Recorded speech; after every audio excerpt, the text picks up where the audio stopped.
Hello, my name is Yancey with Viscous Performance, and I wanted to do a quick video for you guys on how to transport your car and what to do with your shocks. Now, I'm not going to go in and how you should tie down your car, but I'm going to go into what should be done to your shocks to help with the longevity of them. What most people do is they tie their car down, and then they decide it'd be best to tighten the shocks all the way up to keep the suspension from moving as minimal as possible, that's just not the way to do things.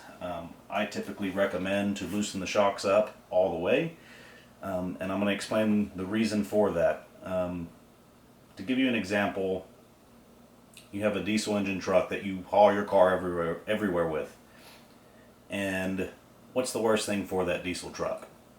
It's hauling with a load. If you're loaded down, overloading the truck, hauling it across the country, that truck's going to wear out a lot quicker than if you were to just drive it on the highway at highway speeds with no load whatsoever. The truck without the load will last much longer than the truck that's hauling a backhoe behind him everywhere he goes, or a trailer with the race car in it. Shocks are the same way. It's not an engine, but there's a piston, there's fluid flowing, things of that nature. As you tighten it up, it's like creating an artificial load as you would when you haul your truck and trailer everywhere. So what I wanted to show you guys is how quickly these warm up at the settings close to where you would run them on the car to make a pass at the drag strip versus how long it takes for them to warm up at full loose settings. Because I feel like showing you that will help you guys better understand what exactly is going on. You got to remember, as you tighten the shocks up, that creates a lot more resistance, which creates a lot more heat, and that heat just wears the shock out. Although I would love for you guys to wear your shocks out often, that way you'd send them in to me and I get to rebuild them for you guys. Sometimes I get overloaded, so I'd rather you guys take care of your parts and keep them longer without me having to service them so often. So right now we're going to run a test, and this is just at full loose. And the way we run this test is we allow the shock to warm up to 85 degrees Fahrenheit. It just reads the outside of the body. Once the outside of the body gets to about 85 degrees Fahrenheit, that's when the test is ran. What we do on here is we warm it up to get to that 85 degrees, but if it takes 600 seconds for it to warm up, and it never reaches that temperature, it goes ahead and runs the test. But that's just so this machine doesn't run forever. At full loose, this shock here will most likely run for a good minute or two before it even gets close to 80 degrees. At the moment, the exterior of the body is about the same temperature as the shock, which it's reading 74 degrees Fahrenheit. Hopefully you can still hear me while this machine is running, but this is the song of our people here. Hearing this, you get to hear what we hear throughout the entire day, all day, every day. So I'm going to try to move the camera to show you the amount of force this shock is creating at full loose, which is very minimal. Like at baseline settings, a shock can pull anywhere between 200 pounds of force to 1,000 pounds of force, if not more, depending on if it's a front shock, rear shock, the amount of power the car is making, the tire it's on, etc. Right now, we're hardly creeping over 100. We're not even getting to 100. The max force I'm seeing is about 90 pounds of force. At this setting, this shock will stay at this temperature for a very long time. And you got to remember, like in your trailer, the car is moving, the shock's moving, but as you tighten it up, it's again going to create a lot more heat. So I'm going to move this camera.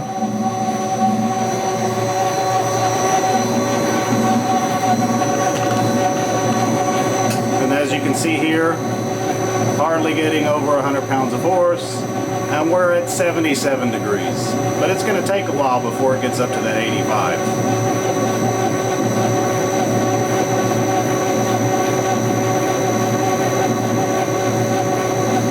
So now what I'm going to do is I'm going to go ahead and stop the test. Relocate this camera here. Maybe one day I can get someone to edit for me, or I can do it myself. I'm going to turn this fan on and let it cool again. That was probably not even a minute worth of testing. But what I'm going to do now is I'm going to tighten this shock way up to where it's pulling closer to that 1,000 pounds of force and show you just how quickly it'll get over 90 degrees.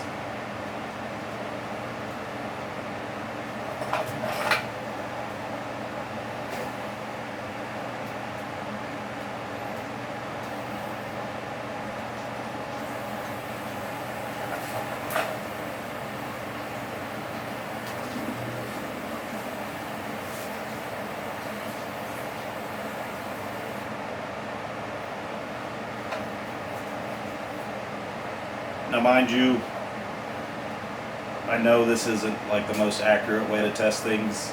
I did just run the shock. We are going to get the exterior of the body where it's much cooler, but the internal shock is still a little warmer. But I think y'all are going to get the point of just how quickly this thing will heat up at much tighter settings. Like right now, we already got it down to about 76 degrees Fahrenheit, so I think that's good enough to go ahead and start this test. If I was to do it more accurate, I'd grab a brand new shock again, put it in to where it hasn't been tested, but I don't think it's worth doing that just to show you what I'm trying to show you. So we're going to go ahead and start this test now. Let's make sure I don't break this dyno.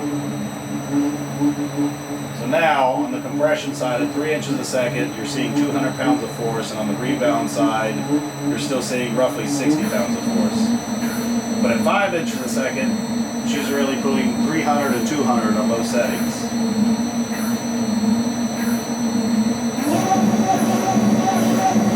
Now we're going to tighten this up a little bit.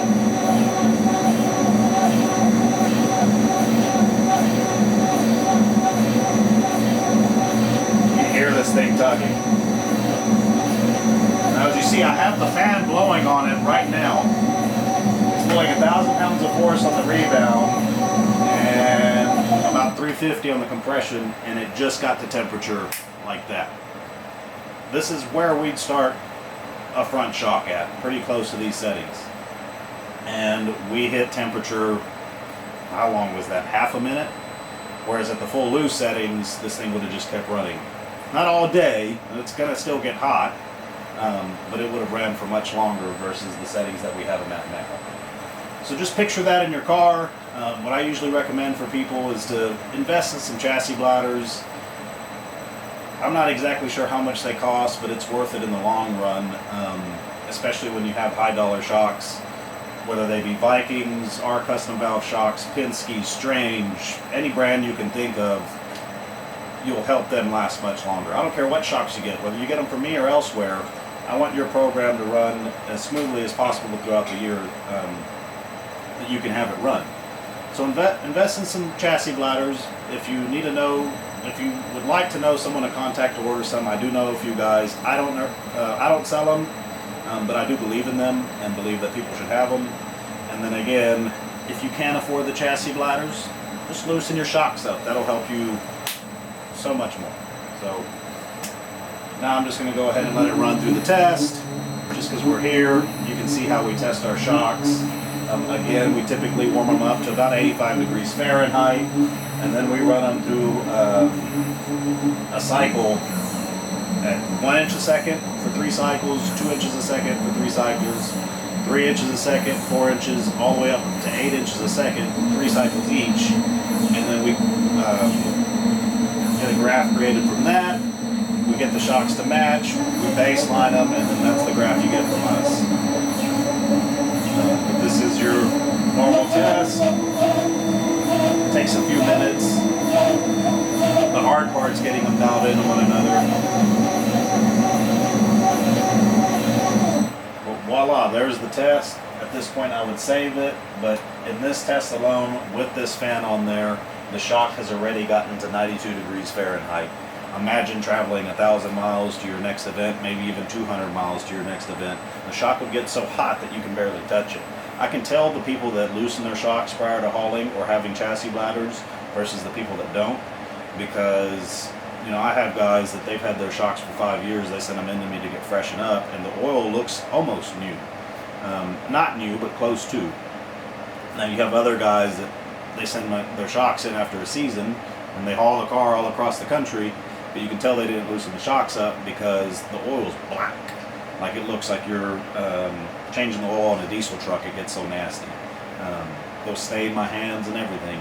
And at that point, the shock's just not performing the way it used to. Most customers start to notice that they're having to run the shock a lot tighter to do the same thing. And it's just wearing out the piston, the check valves, everything's just getting worn out. The springs inside, just because there's so much heat and friction, just nothing's able to function the way it used to as new. So again, guys, just loosen your shocks up. Depending on the brand of shock, most shocks counterclockwise is full loose. Some other shocks, it's the opposite. Contact your manufacturer if you don't know, or you can send me a message. Just tell me which brand of shocks you have, and then I'd be more than happy to tell you how to adjust your shocks to get them loose or tight, etc.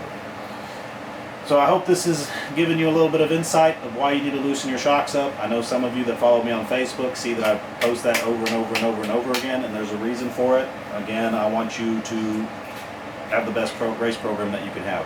So, and it also helps you guys. You know, there's some people that fight these chassis gnomes, which a lot of that I'm not going to get into it. But if you loosen your shocks up before the trailer haul, and as soon as you get to the track, you re-baseline all your shocks. That's one less thing to worry about on whether the shocks are where they're supposed to be, because you know they're where they're supposed to be because you just checked them prior to your first pass. Most people that do that, their entire weekend works flawlessly, and they never have one shock that's, you know, 5 clicks tighter than the other just because, who knows, someone went under there and messed with your shocks, or you just got turned upside down, you know, hanging under the car trying to adjust your shocks. Shit happens. But in this case, if you reset them prior to your first pass, you have one less thing to worry about and get to go on making great passes and hauling ass. So thank you guys. Y'all have a good one.